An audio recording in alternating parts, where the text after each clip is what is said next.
Bago tayo pumunta sa mini farm dahil wala tayong pasok today, coffee muna plus malunggay, pandesal. Ayan. So, sira nga pala yung sinasabi ni mama na pang spray. Nalagayan namin ng gamot para pampapatay sa damo dahil ang haba na ng mga damo sa aming mini farm.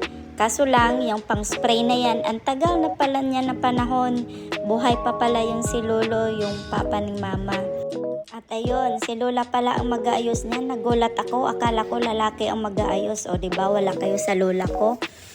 Ayun, sa sobrang tindi ng kalawang ng pang spray na yan, sa sobrang tagal nga din naman. Kaya sabi ko kay mama na bumili na lang tayo ng bago kaysa mag-antay tayo kung kailan matapos. Sayang ang oras.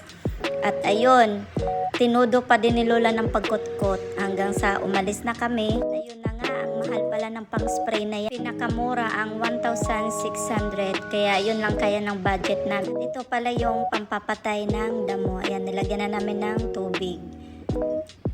So, ayun na nga, magtatakal na tayo. 3 takal ng gamot, pampapatay ng damo at 1 galong tubig. So, ayan yung mga damo na ating papatayin.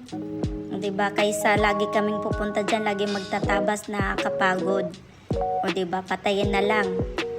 So, i-open na natin. So, ano pala yan? Discharge pala yung pang spray na nabili namin worth 1,600 pero napaka gaan niyang gamitin. Ayun, so tinuruan naman ako ni Laupan kung paano gamitin yan. So iba talaga ngayon. Dati mano-mano, ngayon automatic na.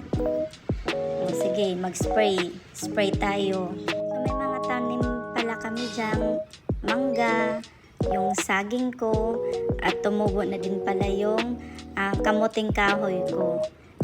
Kaya nag-iingat sa pag-spray, baka ma-sprayhan din yung tinatanim namin, mamamatay din.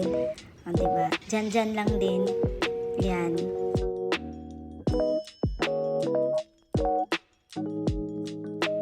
So, babalatahan ko kayo kung ano na mangyayari dyan sa mga damo na yan. Kung effective ba or hindi.